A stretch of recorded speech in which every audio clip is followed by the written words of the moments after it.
What's up guys, this is Rohan and in this video we're gonna talk about Redshift rendering in Cinema 4D. This video is also a follow-up video to my previous video in which I created this bottle, which you can check as well. I did the modeling as well as shading and lighting, and now in this video I'm gonna talk about how we can render this properly. I'm gonna be talking about basic render settings. I'm not gonna go in deep and technical terms. Whenever I talk about any setting, I'm just gonna talk about the end result of it so that you can decide if you wanna change that setting or not. So without any further ado, let's dive right into it. So guys, let's see the basics of rendering now. So go to edit render settings and you'll see all the Redshift settings right here. So these are the common settings. It's the same in every, if you use any other renderer, it's gonna be the same. These settings, only these ones are gonna be different. So this is the width and height of your render, meaning the quality of it. Of course, this is 1080p, 1920 into 1080. You can do like any resolution if you want.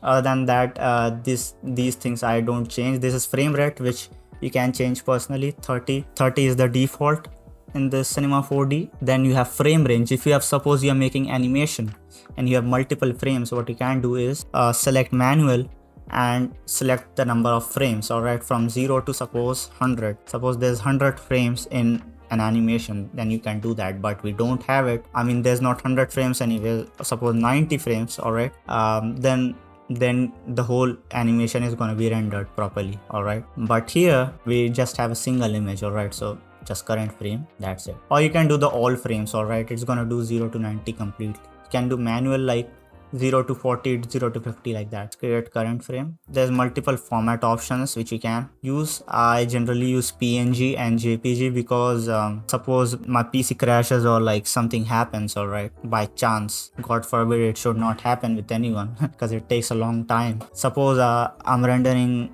in JPG or PNG and my PC crashes on 30 or 40th frame, then what's gonna happen is it's gonna continue from there. But if you are rendering with MP4, you're gonna start from the 0th frame again. So don't do that, guys. What you can do is make a render in JPG and PNG if you're doing the animation one. All right, of course, if you are doing like a single frame, why would you do in MP4, right?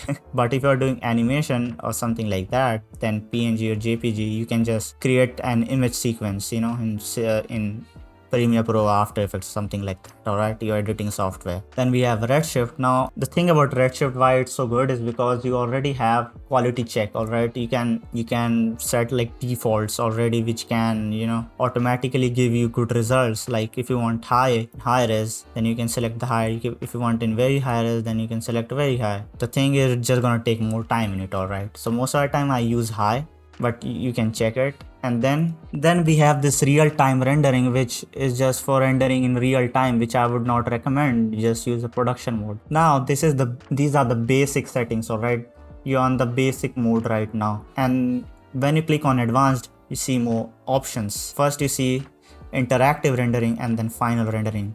So this is interactive rendering, and when you render it finally, then it's final rendering. So what you should do is, in my opinion, of course, in interactive rendering, it should be progressive, meaning it should not render in buckets, like in parts and parts. It should render everything like at once. All right, every single part should be rendered at once. It would take some time to render a single part, but it would be better for you to, you know, visualize everything properly with this progressive. See, if I do the bucket rendering, what's gonna happen? Now see what's gonna happen. There's this square box created which is doing the rendering, you know, one area, then another area, and slowly it's gonna, slowly and steadily it's gonna just, you know, render everything out. So that's bucket rendering. But we want progressive rendering because, of course, this image, it does not require a lot of time. If it requires a lot of time, if any image requires a lot of time, suppose above 2-3 minutes, then the progressive rendering is really advantageous to preview it. And final rendering, of course, bucket rendering, it's just weird to do progressive rendering.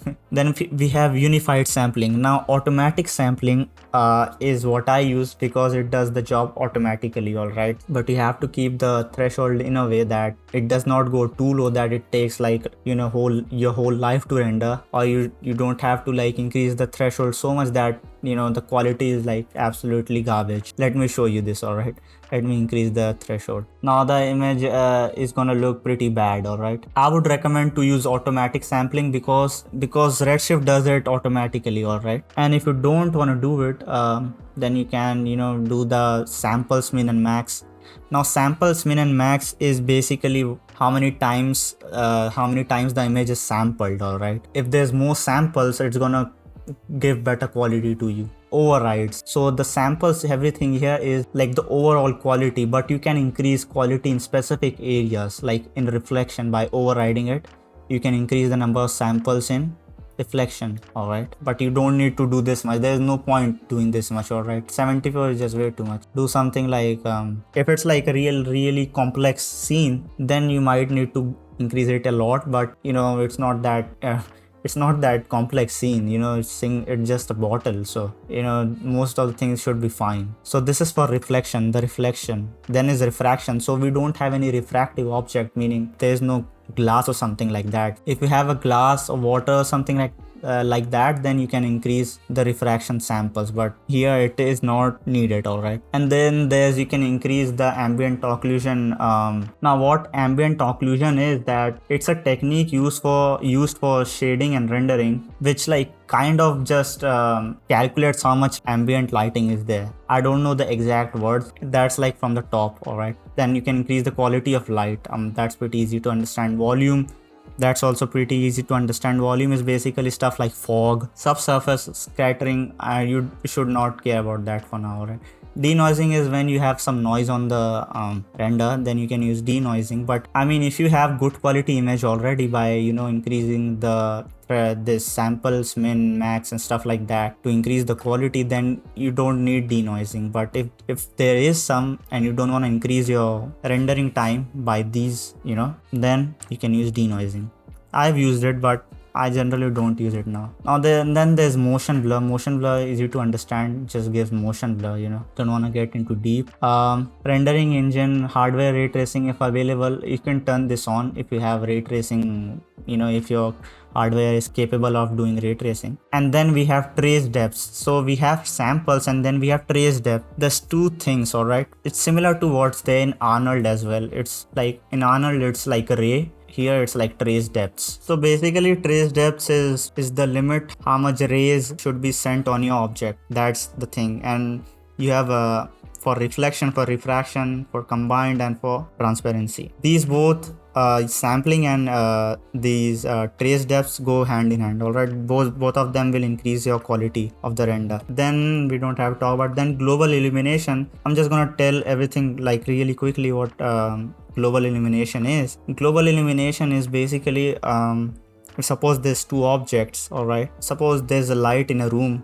All right, and there's multiple objects, and the object will not only get the light from the main light, which is the source of the light, which is like suppose a bulb. It's not gonna get the light from there only, but it's also gonna get some light from the other object which it's close to, because the light is getting bounced from the other object to the second object as well. So basically what it means is that the light is not only bouncing on a single thing, it's like bouncing on multiple things. All right, suppose you have a ball you throw on the wall. All right, it's gonna come back to you as well, right? It's not just gonna go and just stick there, it's gonna come back as well.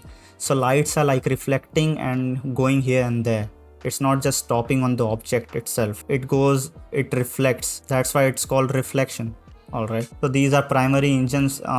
It's just for the calculation and just copy it, and other than that you don't have to worry about the other settings. All right, so these are the basic settings for now. All right, you don't need to know more about them for now. Most of the times basic would work. If I have glass and stuff like that, then I'm going to use the advanced one. Otherwise it just does the job. If there's more objects close to it, then you can use advanced, but if you're using like a single object, then basic is more than enough. Just increase the quality of it. So yeah, when it's done, what you can do is render it. All right, so how you can render is just close this, press on this button right here, boom. Gonna take some time. So here you have it, this is what you get. So let's save it somewhere, and I selected the place where I want to save. You can do that as well.